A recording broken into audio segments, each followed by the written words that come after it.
Sathi, Professor Pradeep Kumar Das, Professor Susmita Sur Kolay, other distinguished members of the program committee present here, all participants from other institutions, colleagues of BBPIMT, and my dear students. A warm good morning to all of you and welcome to Day 2 of the Conference on Algorithms and Applications, ALAP 2018. On behalf of the organizing committee, Department of Computer Science and Engineering, I would like to mention that the increasing interest in algorithms has kept us focused in organizing such forums over the last few years, starting with seminar on algorithms and applications in 2014, subsequently in 2016, and now with a conference on this same topic.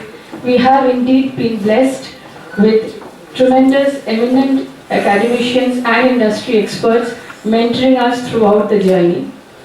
Yesterday we had a wonderful session conducted by industry experts from Embedded Systems and Robotic Research Lab of TCS and CDAC Kolkata. It was an enlightening and enriching experience for all, I believe. And we continue our journey today with the first invited talk of the session from Professor Susmita Sur Kolay of Indian Statistical Institute, Kolkata. Professor Susmita Sur Kolay is a professor in charge of the Computer and Communication Sciences Division of Indian Statistical Institute, Kolkata. Her research contributions are in the areas of electronic design automation for VLSI Physical Design, fault modeling and testing, synthesis of quantum computers and graph algorithms. She has co-authored several technical papers in leading international journals and refereed conference proceedings, and chapters in Handbook on Algorithms for VLSI Physical Design Automation. She is a fellow of IETE and IEEE and a senior member of IEEE and ACM. Among other awards, she was the recipient of the President of India Gold Medal at IIT Kharagpur and IBM Faculty Award. May I now request Madam to kindly come forward and deliver her invited speech. Good morning. It's a great pleasure to be in this institute. Thank you very much for inviting me to be part of this conference on algorithms and applications. I'm very happy to see that there's a conference focusing on algorithms and of course applications have no limit. So I've chosen a topic which is, I would say, I'll try to make it introductory. I've tried to make it introductory in nature and as intuitive as possible, because there are different angles to it, and without going into too much technical detail, but there will be a little bit because I want students to also have some exposure of what's behind this. We've been hearing about quantum computing a lot these days, so I thought that this would be a forum, and this being somewhat of a different nature in terms of the algorithms that we are familiar with in computer science. So the morning session is a good time when people are awake, instead of in the afternoon when you might find it even more more technical in a different direction. So. So the agenda today is that, first, what are the basic operations? What is quantum computing about? So it's the first introduction to, brief introduction to quantum computing. I hope everybody can hear me at the back. Yes. And then I'll briefly, with the help of these operations, how you can design algorithms, which would be of use. And of course, these have to be better than what we have, otherwise why would people get interested in these sort of algorithms? So first, what's quantum computing about? Now, you see, the electronic devices that do the computing for us have been doing the computing for us for more than a century now, starting from even analog computing, have been based on electronics. And today all of us have some form of computing, some form of electronic in each of our pockets if you wish. The mobile phones do a lot of computing, even if it is not smartphone. Still, the earlier generations of mobile phones had computing in there. Now these chips, the electronic chips, are getting, although the size of the chip is the same, but the amount of functionality that you can achieve with these chips is increasing, has been increasing, and the number of such computing devices has, at almost a steady rate, more or less doubled every 2 years or so. And so it's basically leveraging the scale of integration of electronic devices. However, we have almost reached the limits of physics of how small things can be. And today, as of in 2018, the chips are such that the transistors are a few multiples of 22 nanometer. 1 nanometer is 10 to the power minus 9 meters. So human hair is much wider than each of these transistors. So you can imagine the, the amount, I mean the small, the dimension, how small it is. So now classical computing has been going on. So it is time to explore what we can do in other directions. And in addition to that, quantum mechanics has been around for a long time, and it turns out that that can support what is known as massive parallelism. Okay? And therefore, it can lead to what is known as exponential speed up over classical computing. So that's what has been leading researchers to come up with quantum algorithms. And one other dimension which is of importance, imagine that in a 3 centimeter by 3 centimeter space, if you have 1 million transistors packed in there and they are switching, that meaning that there is current flowing through them, and they're changing states. Whenever there's a change of state, there is energy involved and there is heat dissipation or power dissipation. So, and moreover, we have been doing this at very high frequency, in the order of gigahertz. So at that high frequency, those many transistors switching, individually they may be consuming or dissipating very small amount of power, but the numbers and the frequency generates a lot of heat and a lot of power dissipation. So low power design is a key mandate in any design of chips today. Now quantum computing has a very unique feature, what is known as reversible. So I'll show a slide what we mean by reversible. Essentially the word is self-explanatory. That is, that given an input, of course you compute an output. But given the output, can you uniquely determine what the input is? So it is almost like time reversal. And there are, analytically it has been shown from Boltzmann physics and all that, if you can design circuits which can give you reversible logic, then the power dissipation is almost negligible. So, and quantum computing or quantum mechanics supports reversibility. So these are two drivers. One is speed up and second is power. So some bit of history. We had the first, formal notion of computing by Alan Turing, and then in the 30s, 1936, so if you take the date of his thesis, and then the first idea of quantum computing was proposed by Richard Feynman in 1982.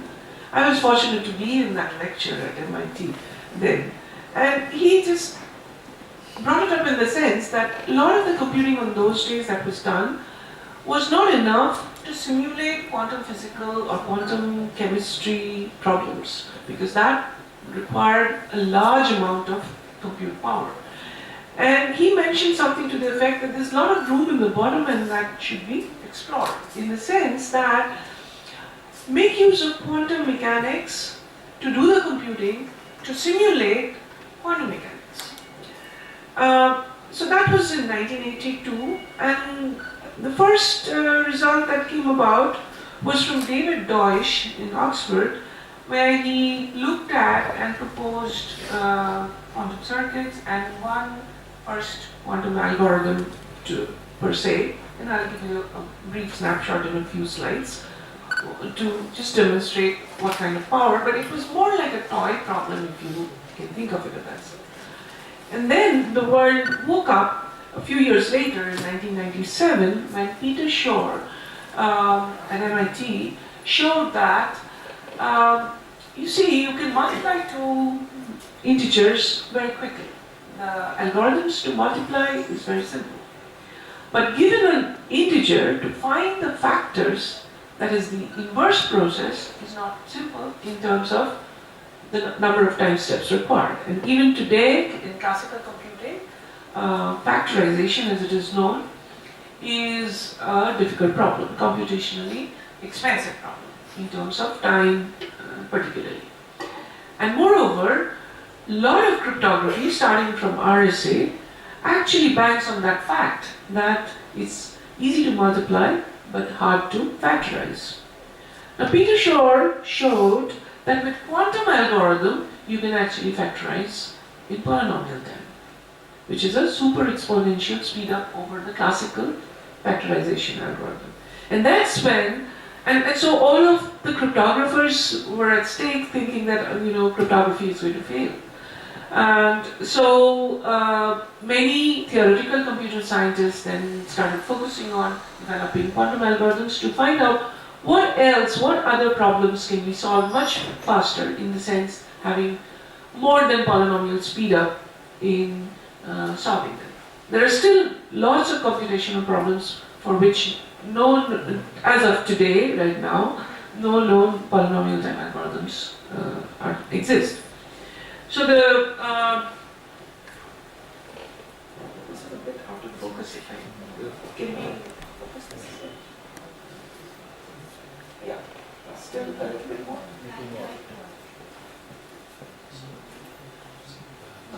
It's going in another direction. Yeah. So the figure here is a huge NMR system which was produced in Berkeley, trying to actually implement these quantum algorithms. And of course later on, in 2012, these two physicists were awarded the Nobel Prize in Physics for actually basically implementing quantum the basics or sort of validating that quantum computing is possible. So there's a story that I'll share with you. The day this prize was announced, I was invited to speak at, this was in the US, and there I have been, since I've been also working in how to build quantum computers in a reliable way. So I was asked to speak on that. And I had sent that abstract, and I'd been traveling all day, so when I went to the the place where I was supposed to give the talk, there were a couple of people who said, oh, it's very appropriate that you're going to talk today. Did you see the news today? And I hadn't, because in the US, somehow I didn't have connectivity and so on.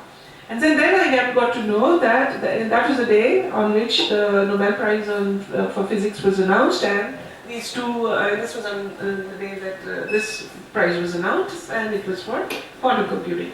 There were many there were many people who thought that this is all theory and this is not going to happen. Even today there are some, but there are technologists who are working, and both experimental and theoretical physicists who are working on that. Okay, so a brief snapshot of what is the power, and so the Deutsch's problem, David Deutsch's problem, is this is the summary, and so you're given a classical black box Boolean function. That is, you're not told what the function is. Okay, Boolean function means that it can take binary variable values, and the outputs are also binary variables, either 0 or 1. And you are told that the function, can you tell, so given this, can you tell whether, so suppose I have only one bit, that means there's only one Boolean variable and it can be of value 0 or 1. Okay? So can you tell that whether the value with input 0 and the value with input 1 are equal for the function? So this is known as, so this would be a constant function in that sense. Now, classically what we would do, we would give it the function, we would feed in this value, compute what is the value, and get the value of f of 0, and then again compute for f of 1. So we are actually evaluating the function twice, and then checking whether they are equal. But the question that Deutsch first asked is, can you answer this question by evaluating the function only once? And he showed that yes. Okay, so some people say that this is a toy problem, and I mean, what's the big deal computing once versus computing twice? So this was for one variable, but what happens when you have n variables? So we'll see what happens. Okay. The second thing was Shor's factorization. So here is a chart that you can see for, if you have 50-digit number, then in classical time it would take 1 second, or maybe today's speeds are even better with multiple cores and all that, you can do better perhaps. But with quantum computing it takes quite a bit of time, and you'll see why it would take time. But as the size grows, so you have a large number with 2000 digits, and that's what you would need for cryptography, not so as simple as this. With classical time, we won't see, I don't know whether anybody will see the answer, but with quantum, you can get the answer in your lifetime, in a year, in less than a year. Another important application came around, and this was done by an Indian scientist, Grover. And so I'll talk about this very briefly to just illustrate what is the idea behind designing such quantum algorithm. And of course, the main thrust was to come up with efficient simulation machinery. Recent spurt has been for all kinds of problems, and also we won't have time to talk about them. But this is more to making the younger researchers here interested to find out more about this, because there's a lot to do in this area. So, just a brief recap of quantum mechanics. So the traditional view, traditional physics view is at the atomic scale, whereas in the quantum computing view is that you have a computational model. In the classical view, we had more or less Boolean values, which is 0 or 1, which is discrete. But here we deal with some complex numbers, and because there's the quantum mechanical state. And in the traditional physics view of quantum mechanics, you would find it's very complicated with integral signs. But in the quantum computing view, this has been transformed into linear algebra and matrix products, okay, which we know how to do more or less efficiently. So that's why people were pessimistic, but now with Shor's factoring algorithm, people think that we really can achieve a lot with quantum computing. So the model is that, suppose the computer has n bits of memory. In the classical case, if n was 2, that is 2 bits of memory, you could store 4 different pieces of information, okay, because there are 4 possibilities. In a random case, what happens is that if you have n bits of memory, there are 2 to the n possibilities, and the probabilities that what is the exact value would be some value in this range of 0 to 1. And it may be that the probability that it is existing in having this value is 0.2, having this value is 0.2, and so on, and this should add up to 1 because it should have one of the 4 values and nothing else. Okay? So this is again in the classical domain. But in the quantum case, what happens is simultaneously it can exist with different probabilities. Okay? So this is where the parallelism can be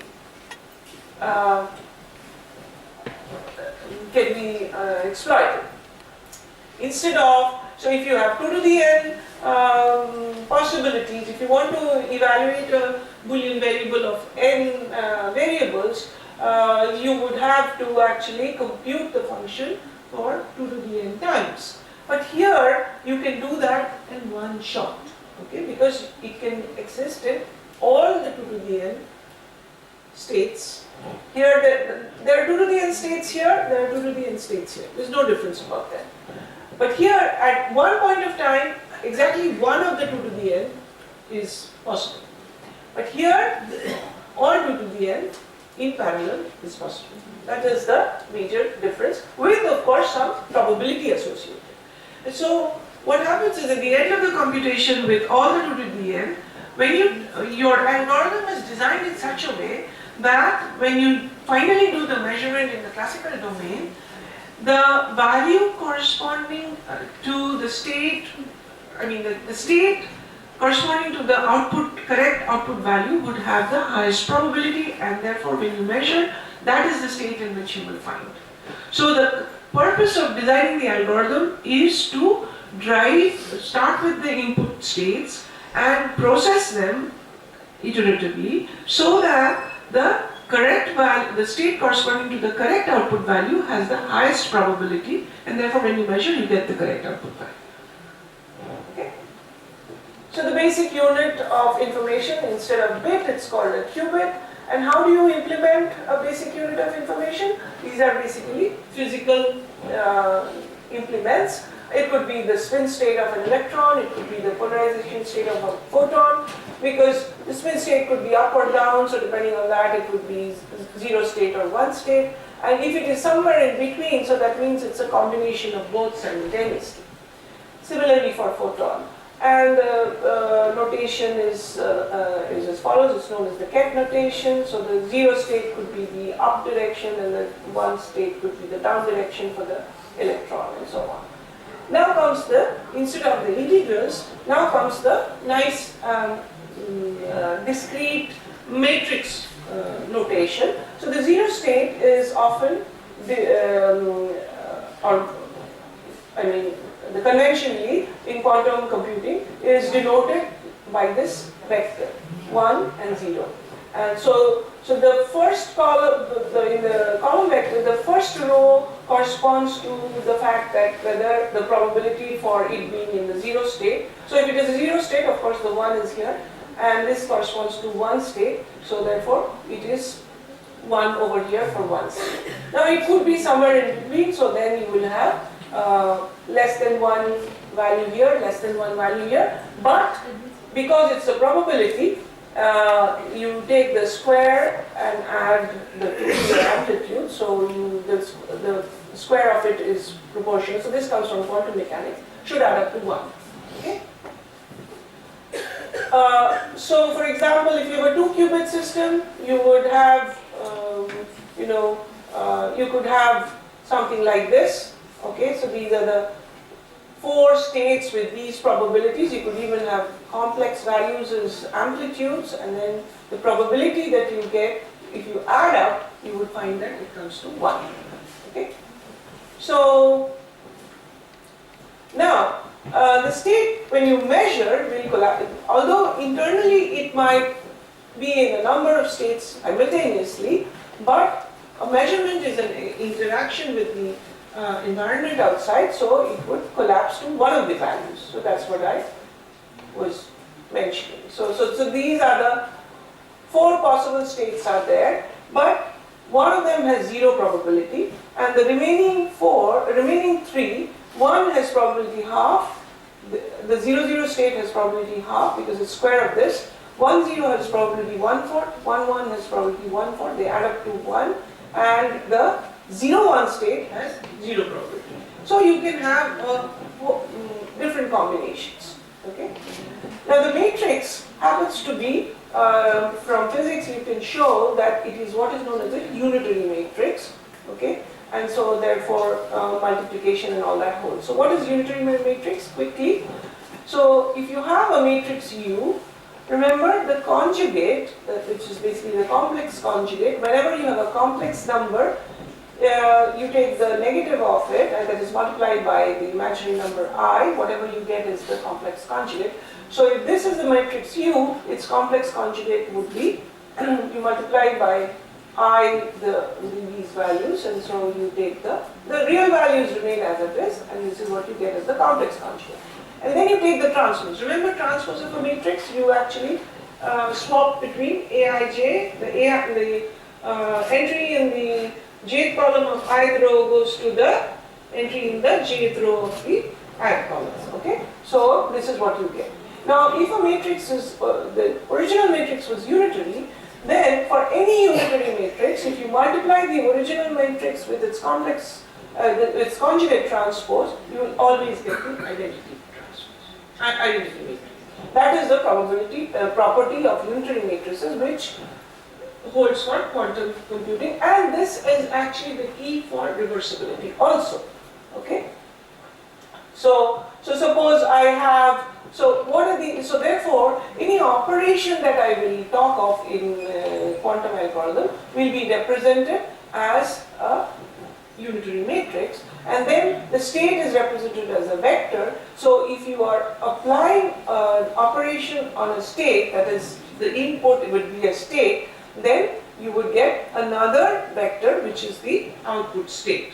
Okay, that is how the operation goes on. Okay, so these are the matrix representation. So even with our classical operations, we can have these sort of representations. So let's take the AND function. Remember the digital logic AND function? It's 1 only when both inputs are 1 and it's 0 otherwise. So the way we represent it is that there are 2 inputs, so therefore there are 4 possible states, input states, right? The combinations are 0 0 or 0 1 or 1 1 0 or 1 1. Okay? There is only one output, so there are 2 possible outputs, so that's what you write over here. These are the possible output vectors, these are the possible input vectors. And this matrix is basically an incidence matrix. So you see that for these 3 inputs, the first row entry is 1 in the first, in these 3 columns for the first row, which means that if the inputs are one of these 3, then the output will be 0. And if the inputs are 1 1, then the output will be 1. So the entry here is 1 if the input combination gives the corresponding output combination. So that's the representation for any matrix representation of any operation, and this is for classical operation of AND. So it's just a different way of representing a classical operation in a matrix format. In quantum computing also the same happens. Now coming back to reversibility, this is a very apt example over here. You find that if you are told that the output is 1, you know uniquely that the input is 1 1. But if you are told the output is 0, it could be any of these 3 inputs. So you don't know, you cannot say what the output is. So if that is the case, then this function AND is not reversible, it's irreversible. But consider not. Okay? So if the output is 0, you know for sure that the input is 1. If the output is 1, you know for sure that the input is 0. So for all values of output, you can uniquely come back and tell us what the input is. So not is reversible, but AND or most of the classical Boolean logic operations, which are 2 qubit, is irreversible. They are irreversible. Now for reversibility, you would have, what you need is same number of inputs and same number of outputs. Okay, because then what you would have that the output is basically a unique permutation of the input. Only then can you uniquely determine what the input was given the output. So if that is the case, then the operation matrix would have the same number of rows as columns. It should be a square matrix, and if you have an n variable operation, it would have 2 to the n. So if you have n bit or n variable Boolean operation, if you want a reversible function for it, then you would need, since there are 2 to the n possible inputs, input values, and you would also have 2 to the n possible output values, because now your outputs have to have n bits to be uniquely able to determine what the input value is. So it will always be a square matrix, and moreover for quantum computing, all these matrices will be unitary. Okay? So this is the state 0, 0, this is the state, this is single qubit operation. The classical NOT operation you would have as, the 0, as I showed you, is represented like this, and the 1 is represented by this column vector. Sorry. And the NOT operation is represented by this matrix. Why? Because if it is 0, then the output is 1, so that's why you have a 1 in this column. And if the input is 1, then you have a, in the 0, the output is 0, so you have a 1 over here. So this is how you determine what it is, and it is a unitary matrix. Okay? So I already talked about this. Okay? Hadamard, a French mathematician, actually proposed such a unitary matrix, which is called the Hadamard matrix. And you will notice that if you apply the Hadamard matrix on the 0 state, you will find equal probability. It distributes, or what is known as superposes, the two possible. So you started with a pure 0 with the Hadamard operator on it. What you would get is a combination, or a linear combination of both states possible, which is 0 and 1, with equal probability. So that is what is known as superposition, equal superposition of states. So Hadamard is often used, is almost the first step in any quantum algorithm. So if you have n qubits, whatever your input is, so maybe the input is a single bit is 1, rest is 0, or whatever you have. Usually what happens is you initialize everything to 0, and then you apply Hadamard operation. And by Hadamard operation, what happens is it distributes over all the 2 to the n states that are possible with equal probability. And then you apply whatever function you have to do. So simultaneously, you are computing on all possible values in one step. So this was a very key operation in any quantum algorithm. Okay. And conversely, if you apply the Hadamard again on this, then you get the original. So it's again a reversible operation as well. So at the output, you would also sometimes apply Hadamard to get back to the unique proper output value that you want. Okay. What about 2 qubits? If there are 2 qubits, there are 4 possible inputs, 4 possible outputs. And so this is a very important, this is called a controlled NOT. So behaviorally what happens is, this is known as the control line. So whenever the control line is 0, whatever comes passes through. Whenever the control line is 1, then whatever is over in the target line, it gets the NOT operation happens. So basically the NOT operation happens, but it is in a controlled fashion depending on the value of the control line. Okay? So if you look at this, you find that the first digit, the first bit here is for the control line. If it is 1, then what happens is you get a 1 here, so the second, the target line gets flipped and you get a 1, 1. So 1, 0 in the input becomes 1, 1. And if it is 1, 1, it becomes 1, 0 because the second bit gets flipped. So the actual operation you're getting is, on the second line is an XOR operation between the first two. So depending on which is the target line, you can have XOR down or XOR up. Okay? And so this notion can be generalized to any function that you have. You can have a what is known as a controlled operation. Okay? And this is used. So there are various primitives. I won't go into much details about them. Okay, but these are, and then so far we've been looking at basically the ones that we saw were only 1, 0. So how different is it from classical? But because you can allow complex numbers, you see that you also allow values with imaginary numbers or complex numbers. So these are known as rotation over so there's this maybe saying what is known as a phase. Okay, so you can do a lot of things over here, and there are some equivalences between all these primitives. Then those were 1 qubit primitives, these are 2 qubit primitives. So now one important thing is these are single operations. Now let us go on to build on them.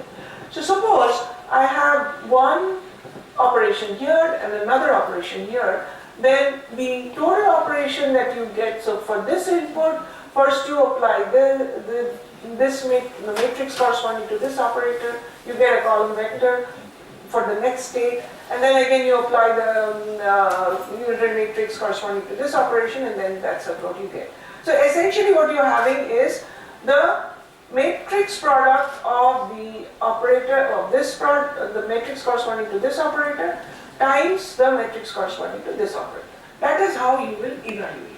Okay. So therefore, when you build something, even if you don't have a quantum computer, if you want to simulate it, what you would need is very efficient methods of multiplying, matrix multiplication. And very soon, this is just for 2 qubits. You would have 2 to the n by 2 to the n squared. Okay. So these are what are in series. The operations are in series. Now there could be also, okay, I'll skip this. Okay. There could be also what is known as in parallel. Okay. So there what happens is what is known as the Kronecker product. So if that happens, then with this 0, this whole matrix is multiplied, and so you get all zeros here. Then with this one, you multiply all 4 and you get this submatrix here. Okay. And then with this one again you get this submatrix. So essentially what is happening, you were multiplying 2 matrices, 2 square matrices, you're getting another square matrix, but the dimensions of this matrix has increased. So if this was 2 to the n by 2 to the n, now this becomes 2 to the twice n by 2 to the twice n. So you can see how it is adding power, but when you get to simulation, it is also an algorithmic challenge. Okay. So now what you have when you are building, when you are actually designing a quantum algorithm, what you have is a sequence or some parallel operations on the inputs. Okay, and this line here, by the way, so these are like the gates that we have in our digital logic circuit, and these lines in digital logic circuit are actually wires through which the electrons or the currents flow. In quantum computer, you will not find any wires. There is no notion of wires. Okay.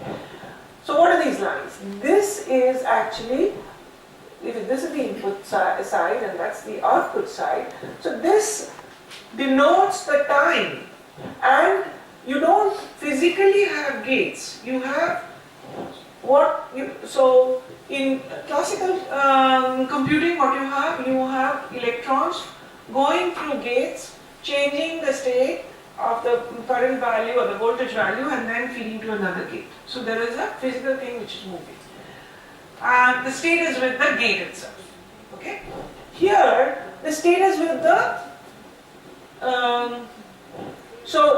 the value itself. So this operation is with respect to, let's say, if you are using photons, there will be one photon in isolation, because quantum systems need to be isolated to preserve their states.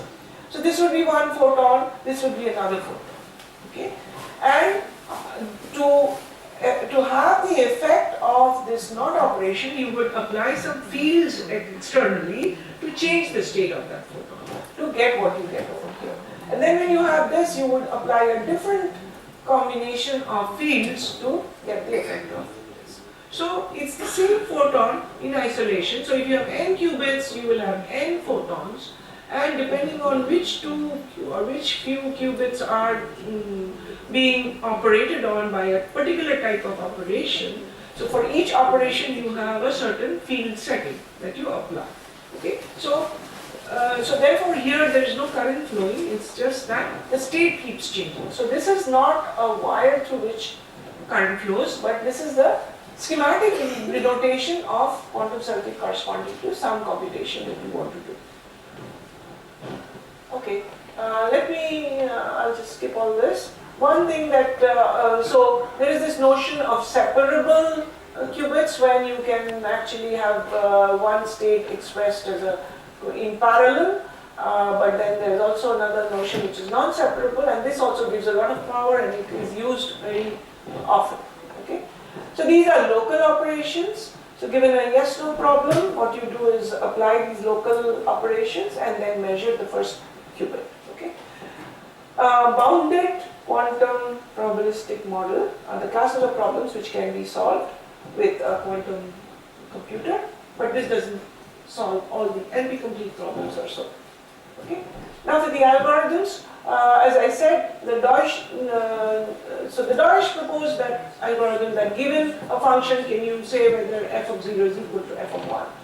Deutsch extended it, saying that if you're given n plus 1 qubits, and you're also given a promise saying that you don't know the function, you were just told that it's either constant or it's balanced. By balanced I mean among the 2 to the n inputs, for half of them the function has a value 0, for the other half the function has a value 1. So that's why it's called balanced.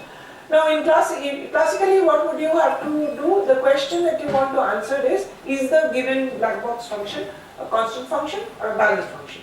Now if the function is neither of the two, of course this is not going to work. So there's a promise that it's one of the two. So that much assumption is done. But even given that these two, classically what would you have to do? You would have to evaluate at least 2 to the n minus 1 times, that is half of these, and then one more. If for so many times it turns out that all of them are the same value, then at this point you can say that it's a constant function. And if after this you find at least two or three different values, then you can say it's balanced. Okay? So classically you will have to do an exponential number of computations. But in quantum, what is done is that you use some sort of a control function over here. I won't get into the details, but I'll just tell you the trick. What happens is converts the amplitude to phase using this. So this is, as you see, Hadamarding to have all the states, all the 2 to the n values here. You start with the one state, 0, 0, all zeros, but you go to, after Hadamard you will have all 2 to the n states. You apply this in such a way, and then if you can, later on you can go back and work through all this algebra that you have. But basically if the function is constant, then after measurement you will find that it will always be in the 0 state. But if it is balanced, it will never be in the 0 state. Okay? So by just taking the measurement in one quantum operation, you can say whether this is a constant function, the unknown function here. So you have to design this as the black box in an appropriate manner. Okay?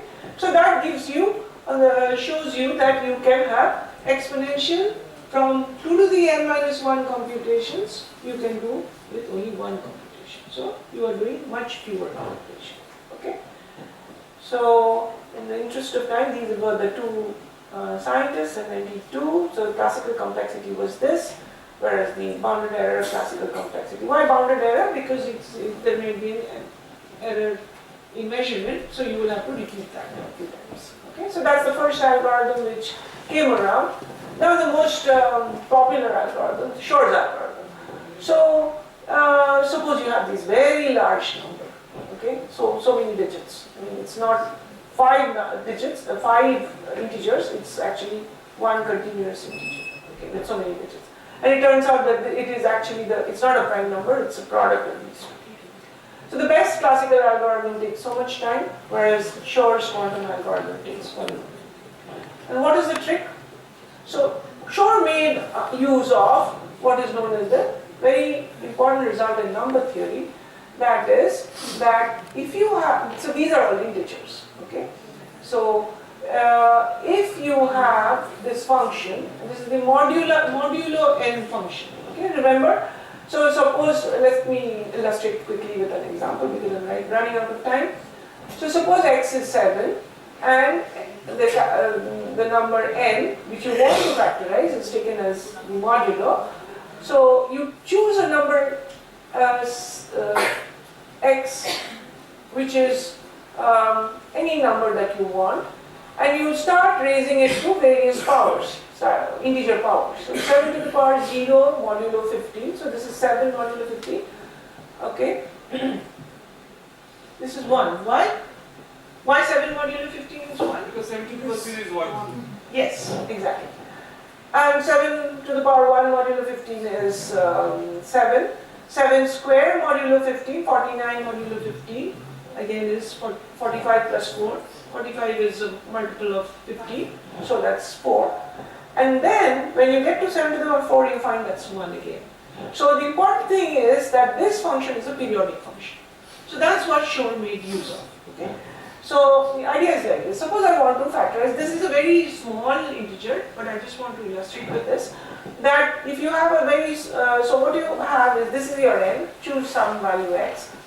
Now the periodicity that you get is r, because if you raise it to x to the power r, then it goes back to 1. So for example, in the case of when you have 2 and 21, in the previous slide, the periodicity was 4.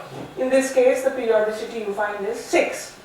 Now define y to be x raised to the power r by 2 modulo n. So in this case, y is 8. Okay. Now notice, if you have if you take the GCD of 7 and 21, 21 was the n that I want to factorize, then I get 7. And if I take the GCD of 9 and 21, I get 3. And these two are in fact the factors of 21. Okay. So what's the secret? The secret is as follows, that this is y. Okay. Now if I take y square modulo n, of course I would get 1. Okay. So what does that mean? That y square minus 1 is divisible by n. Right? So y plus 1 times y minus 1 would be modulo n 0. So therefore, since y is less than n minus 1 and y minus 1 is less than y plus 1, so you can always take GCD of this with n and this with n, and these, whatever the GCD values, will be the non-trivial factors of n. So this is the key idea which is used in being able to factorize. So the steps here would be to choose a proper integer, and finding the period is what takes time, and that is the portion where quantum operators were used. Finding the GCD we can do fast. Okay, and so I'll just skip a few slides over here. Sorry. Okay, so if you choose, so this is the one that I have to factor, of course you need to have it or check whether it's prime, you can do that in polynomial time, check whether it's even number, you can do that in polynomial time, you can even check whether it's an integer power of a prime number. So if it is none, if it is one of these, then you don't use Shor's algorithm. It's like, trying to kill something with, kill a mosquito with a candle. Okay? But if it is none of them, then what you do is you start applying this. So you pick some number. So if n was 15, n squared is 225, so you choose a number between this, and you choose a random integer such that which is relatively prime with n. So let's pick 7, and then of course you create these so this is what happens when you try to find the periodicity. I won't go into the details, but basically in the output register you would have these values over here, and then you gradually what is known as, by using Fourier transform, you increase and then try to find the periodicity over there. Okay, so I'll skip this. So essentially you would have superposition of the values where it becomes 1, and then you gradually do the Fourier transform, and essentially at the end what you will have is a value which has the highest probability, and it would be related to the period of the number that you have in that modular function. Okay. So the factors would be related to the, this is the y plus 1 and y minus 1. So you take the GCD of these that you measure and then you can success that. So you might laugh that to factor 15, why do I do all this? But the point is, this was an illustration, and the first number that you saw, you couldn't have done, I mean, doing this so simply, classically it was not possible. If it fails to produce factor, of course, then you have to repeat this because it might happen because of the Fourier transform, the correct. So you would pick a new value and you would repeat. And it can be shown that it will be only a constant number of times before which you can do that. So the feat here is, in classical machine you would need so many time steps, whereas here you would do it much faster. Okay? Quickly, a very cute idea about unsorted search. This does not give you exponential speed up, but it gives square root of speed up. So suppose you have a list of integers and they're not sorted. If they're sorted, you can apply. What can you apply? To find whether it's something. Binary search? Binary search, right? And so you would have, if there are n entries, you would have log n steps. Okay? But if it is not sorted, you would have to, in the worst case, check all of them, order n. Okay? What Lovegrover showed is you can do it in order root n. So I won't go into the details, just the illustration of the very cute idea. So what is done is, suppose I have a list and suppose I'm searching for 2. So the idea is that I want to amplify the value of 2 over here.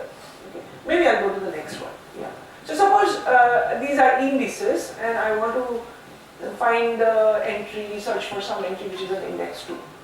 So the idea is that you build a circuit, you build it in such a way that if it is there, so in this case the target is 2, you negate it. Okay? So this was the target 1 and I negate it, it becomes minus 1. So then this is known as phase change method. And then you take the average of all of them. Okay? So in this case the average is 1.5. Okay? Then you deduct this average value from each of them, and this is the list that you get. Now notice, the target value, the amplitude here is different from this because I specifically changed the smart value which I am targeting. Okay? In this iteration, again you do the same thing, you invert the phase, that means now from all of them remain same except minus 2.5 becomes 2.5. Take the average again and deduct from each, and now you find that if you keep on iterating, what is happening is you started with equal values, but the target value it is increasing and all the others are decreasing. Okay? So that's what we want. This is when you measure, the probability of this state should be very high so that you get the correct answer. So that is what I mean by amplify the target or amplify the state corresponding to the correct output. Of course, you might ask, how many times do we have to do this? If I have to do it n times, then it's as bad. What's the point of all this? So let's skip all this. Sorry.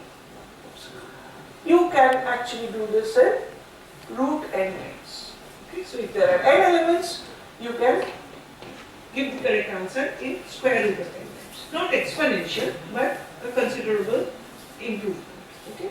Now, the Grover search algorithm, initially because it did not give exponential speed up, was not paid much attention to, whereas Shor's factoring was paid much attention to because it was affecting cryptography. And it still does. Cryptography is very important nowadays.